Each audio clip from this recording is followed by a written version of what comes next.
नमस्कार साथियों, फिर से आपके अपने favourite YouTube channel study with Babal sir में स्वागत अभिनंदन है। देखो दोस्तों, अपना चैप्टर चल रहा है प्रमुख प्राकृतिक संसाधन। ठीक है, इसके बारे में अपन की एक क्लास हो चुकी है।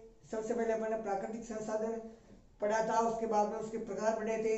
तीन भागों में इसको बांटा गया है, डिवाइड किया गया है। ठीक है, आज हम सबसे इंपॉर्टेंट इस चैप्टर की जो डेफिनेशन है वो पढ़ेंगे, वर्ण संरक्षण।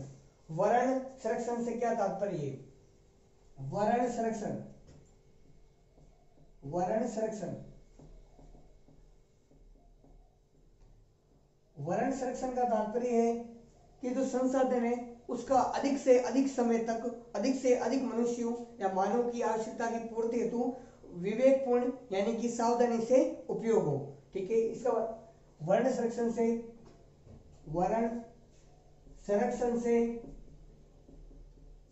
हमारा तात्पर्य है कि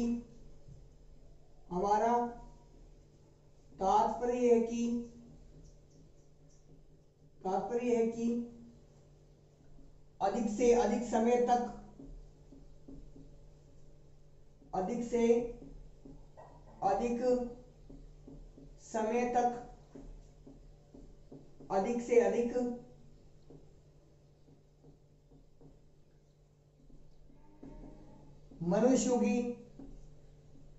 मनुष्यों की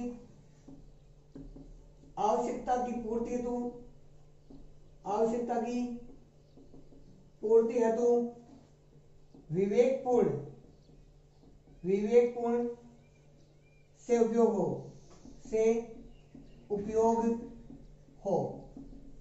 ठीक है, वर्ण संरक्षण से अपना मतलब है कि जो संसाधन है उसका अधिक से अधिक समय तक यानी कि आने वाले समय तक सभी मतलब मनुष्यों की आवश्यकता की पूर्ति हेतु विवेकपूर्ण यानी कि सावधानी से उपयोग हो। ये डेफिनेशन बहुत इंपॉर्टेंट है। एग्जाम के अंदर 2 नंबर की डायरेक्ट अपने को 2 या 1 नंबर की जो भी है पूछ लेता है। इसके बाद में अपन बात कर रहे हैं कि संसाधनों के संरक्षण की आवश्यकता, मतलब संसाधनों के संरक्षण की आवश्यकता। इसके बाद में अगला टॉपिक है अपना संसाधनों के संरक्षण की आवश्यकता। संसाधनों के संरक्षण की आवश्यकता संसाधनों के संरक्षण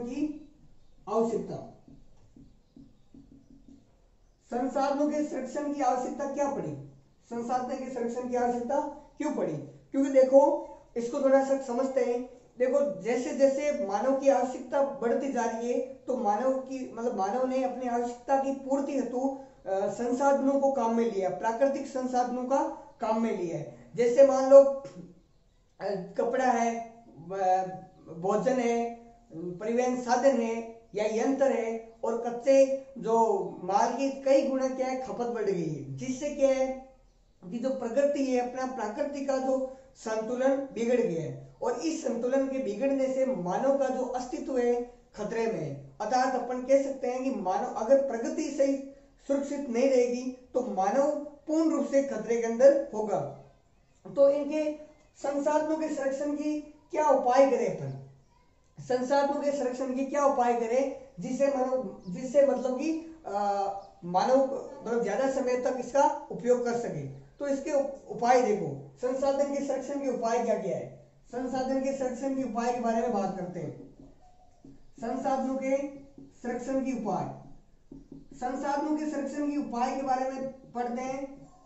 संसाधन प्राकृतिक संपदा हमारा धन है। ठीक है, और इनका जो लाभकारी कार्यों में सुनियोजित ढंग से इसका उपयोग करना चाहिए। ठीक है, इसके लिए अपने को देश विदेश के यंत्रों के बारे में जानकारी होनी चाहिए, और जो प्राकृतिक संपदा है या प्राकृतिक जो संसाधन है अपने पास क्या है सीमित है, मतलब कम है, तो उनका अंधाधुंध प्रयोग नहीं करना चाहिए, सोच समझ के उनका प्रयोग करना चाहिए। और जो सीमित संपदा जैसे अपने कोयला है, पेट्रोलियम है, इनकी खोज करना शेष करे, मतलब कि खोज करना शरीर के काम है। ठीक है, और इनके लिए इनकी जो उपाय है इनके संरक्षण के लिए सरकारी या गैर सरकारी यानी कि प्राइवेट स्तर पर इनका सहयोग पूर्ण रूप से मिलना चाहिए। तो इसके बारे में अपन एक एक पॉइंट लिखते हैं कि संसाधनों के संरक्षण की उपाय।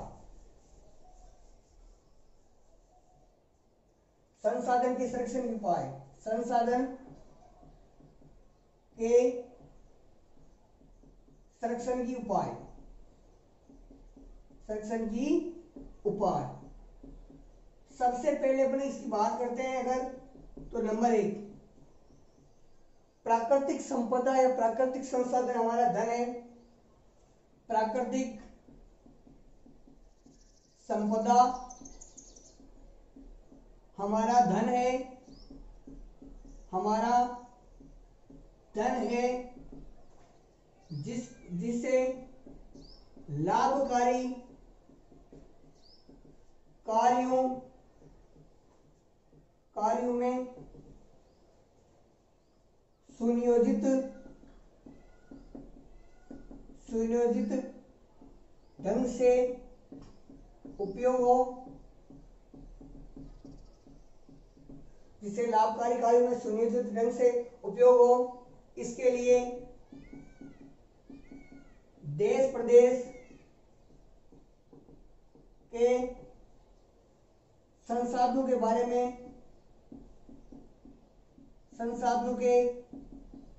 में पता होना चाहिए। ठीक है। दूसरा, जो प्राकृतिक संसाधन सीमित है,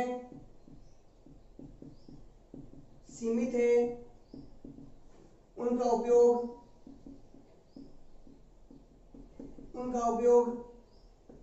अंधाधुंध नहीं होना चाहिए।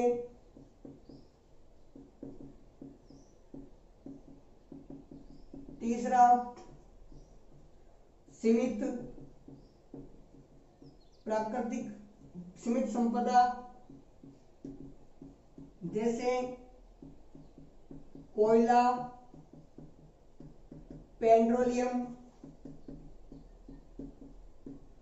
की खोज करना श्रेयस्कर है। और चौथा, संसाधनों के संरक्षण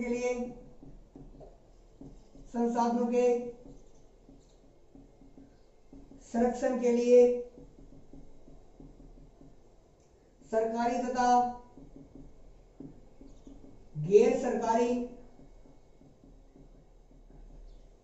सरकारी स्तर पर पूर्ण सहयोग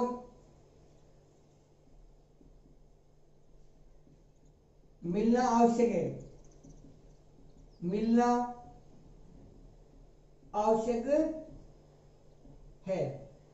ठीक है। ये अपने संसाधन के संरक्षण कि अपन जो संसाधन है उनके संरक्षण अपन किस प्रकार से कर सकते हैं। यहाँ तक आप वीडियो को पॉज करके एक बार नोट डाउन कीजिए, इसके बाद अपन आगे बात करते हैं। इसके बाद में अपन पढ़ते हैं वन संरक्षण एवं उनके प्रबंधन। वन संरक्षण एवं उनके प्रबंधन। वन संरक्षण एवं उनके प्रबंधन।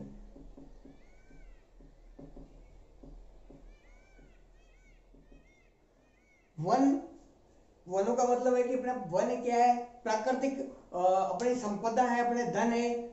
ठीक है। वनों से अपने को कई गुना लाभ है। ठीक है। जो वनों से अपने को शुद्ध वातावरण प्राप्त होता है। अगर ज्यादातर पेड़ पौधे रहेंगे तो वर्षा भी होगी। ठीक है। और ज्यादा वन होंगे तो अपने को मतलब कि वर्षा होगी और अपने को आगे मतलब फायदा होगा।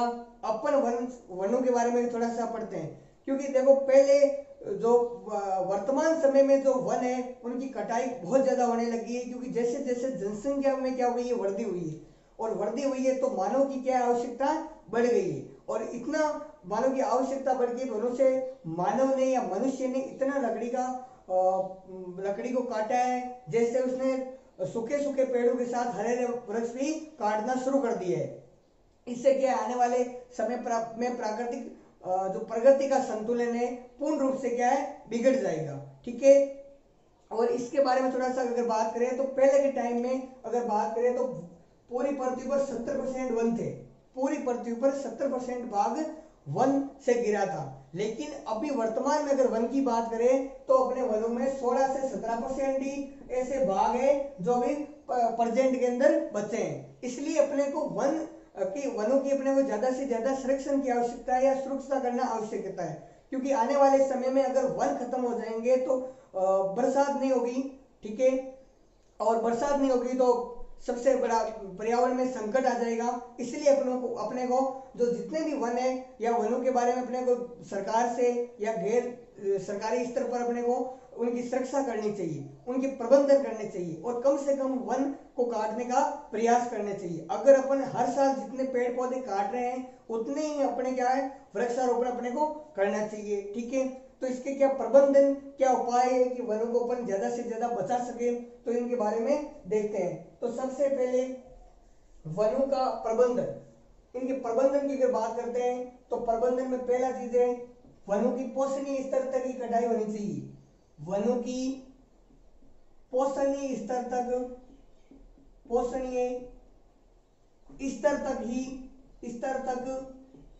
ही कटाई होनी चाहिए, कटाई होनी चाहिए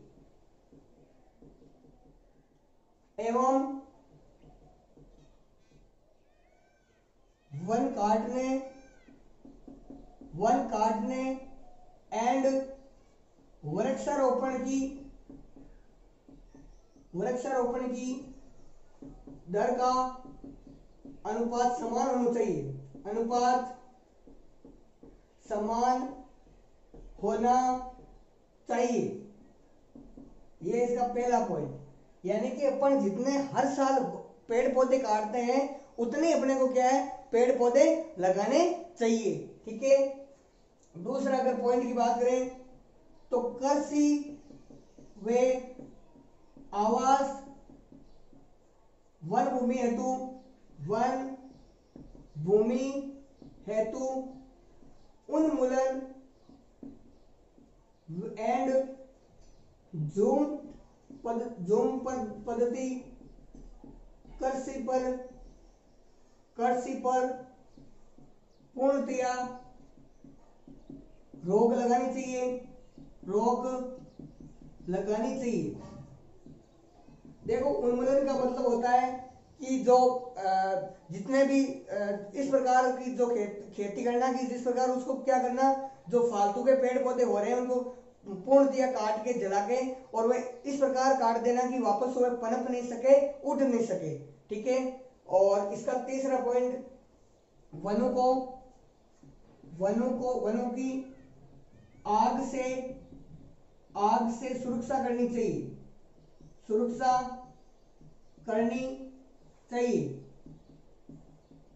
इसके लिए निरीक्षण करें एवं अग्निपथ की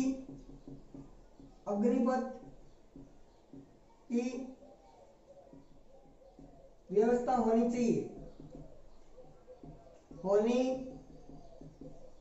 चाहिए। ठीक है, और वनों को हानिकारक कीटनाशक दवाई छिड़कर वनों को हानिकारक कीटनाशक दवाई छिड़कर एवं रोगग्रस्त पेड़ों को हटाकर रक्षा करनी चाहिए। मतलब जो वनों में अगर कोई कीटाणु या कोई फालतू की फफूंद वगैरह से लग जाती है तो वहां पर दवाएं छिड़कर उनकी रक्षा करनी चाहिए। जो पेड़ रोगग्रस्त हो चुका है, जो अभी ठीक नहीं होगा, उसको अपने को काट कर हटाकर वहां पर दूसरा पेड़ पौधा लगा देना चाहिए। ठीक है, वनों की महत्व के बारे में एक पॉइंट और है इसका, वनों के महत्व के बारे में, वनों के महत्व के बारे में, महत्व के बारे में जन चेतना जागृत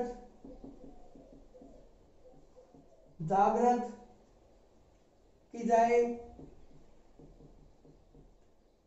चिपको आंदोलन वे शांत घाटी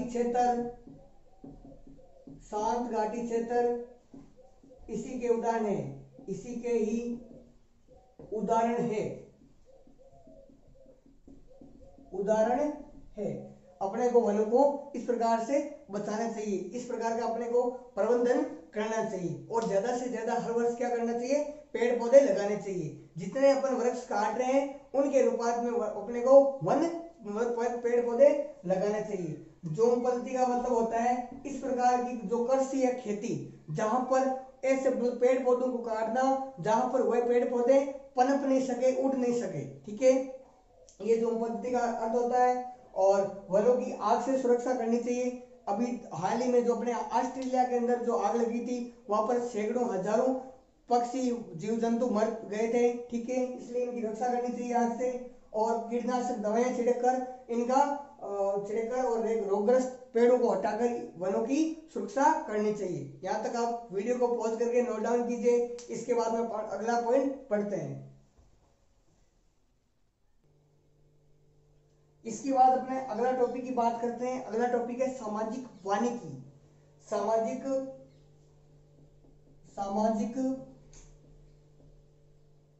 वानिकी, सामाजिक वानिकी का क्या मतलब है, इससे क्या अभिप्राय है? सामाजिक वानिकी का अपन सामाजिक वानिकी से क्या समझते हैं? सामाजिक वानिकी का मतलब है कि देश में 1 करोड़ हेक्टेयर से अधिक जो बंजर भूमि है, जो अविक्रमित भूमि है, जो बंजर भूमि है, उस पर अपने को पेड़ पौधे लगाना चाहिए। जिससे क्या, जितने पेड़ पौधे लगाएंगे उससे प्रकृति का क्या संतुलन बहुत अच्छे तरीके से बना रहेगा। और प्रकृति का अगर अस्तित्व बना रहेगा तो जो मानव का अस्तित्व है वो खतरे में किसी भी कंडीशन में नहीं होगा। और इस लक्ष्य से भी प्राप्ति संभव है। इसका मतलब है कि अगर अपन ज्यादा से ज्यादा वन लगाएंगे तो वनों में तो बढ़ोतरी होगी और इससे क्या होगा, बड़े पैमाने पर रोजगार के सृजन प्राप्त होंगे, ठीक है। रोजगार के सृजन का मतलब होता है जैसे अगर वन है या उनके पास कोई गांव है, ठीक है, तो उनको क्या होगा, गांव वालों को चारा मिलेगा, वनों से जलाऊ लकड़ी मिलेगी, मतलब जलाने योग्य लकड़ी प्राप्त होगी और गोंद प्राप्त होगा और ये इनके प्राप्त हो सकते हैं। तो सामाजिक वानिकी, देश में लगभग 1 करोड़ हेक्टेयर, देश में लगभग 1 करोड़ हेक्टेयर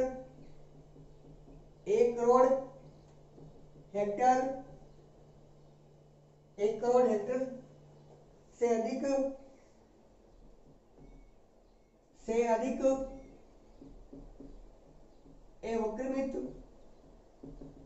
अविक्रमित भूमि पर वृक्षारोपण करने चाहिए, जिससे प्रकृति का संतुलन बना रहे। सामाजिक वानिकी से इस लक्ष्य की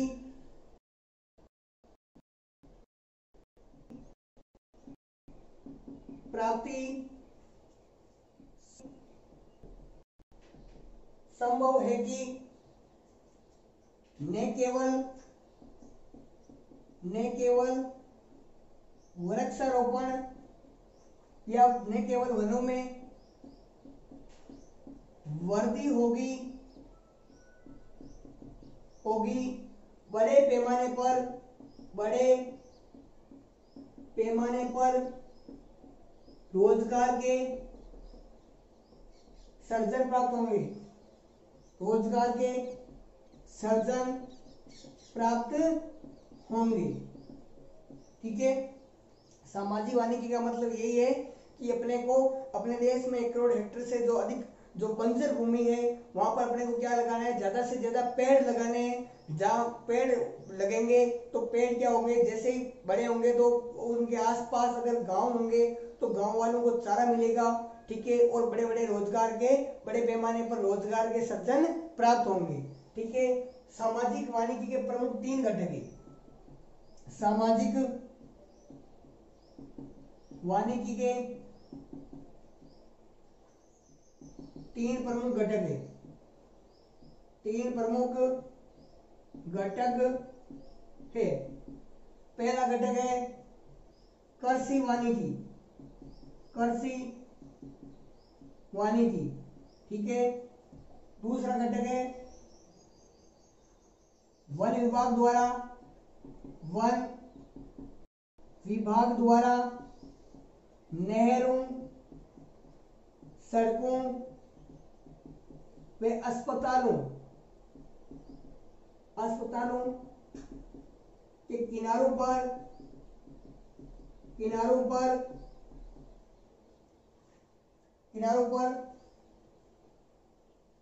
वृक्षारोपण करने चाहिए, वृक्षारोपण करने चाहिए। तीसरा है ग्रामीणों द्वारा सार्वजनिक स्थान पर, सार्वजनिक स्थानों पर वृक्षारोपण करने चाहिए, वृक्षारोपण करने चाहिए। ठीक है, सामाजिक वानिकी के 3 प्रमुख घटक है। पहला अपना कृषि वानिकी है, दूसरा घटक है कि जो वन विभाग है, ठीक है, जो वनों का निरीक्षण करता है, ठीक है, उनके द्वारा हर वर्ष, ठीक है, हर वर्ष अस्पतालों, सड़कों और नहरों के किनारे पर वृक्षारोपण करने चाहिए। और ग्रामीणों द्वारा सार्वजनिक स्थान जैसे अपने गांव में मेन जो जगह है या शमशान घाट या शमशान भूमि पर वृक्षारोपण करने चाहिए। ठीक है, यहाँ तक आप एक बार नोट डाउन कीजिए, इसके बाद अपने अगले पॉइंट पर बात करते हैं। इसके बाद में अपना जो अगला क्लास में जो टॉपिक करेंगे वो होगा वन्य जीव संरक्षण, और वन्य जीव संरक्षण को किस प्रकार बचाएंगे। तो यहाँ तक अपने को इस क्लास को करते हैं। आज की जो पूरी क्लास के अंदर अपन ने वनों के महत्व के बारे में जाना कि वनों के महत्व क्या है, उनका किस प्रकार संरक्षण किया जाना चाहिए, वानिकी जो संरक्षण है उसका क्या तात्पर्य है, सामाजिक वानिकी से क्या तात्पर्य है। तो ये चीजें अपन जो अगर वर्ण संरक्षण से क्या तात्पर्य है, ये चीजें अपन ने यहाँ तक देख ली। ठीक है, थैंक यू। ये अगर इस चैनल पर आप नए हो तो चैनल को सब्सक्राइब और शेयर कीजिए। धन्यवाद, थैंक्स।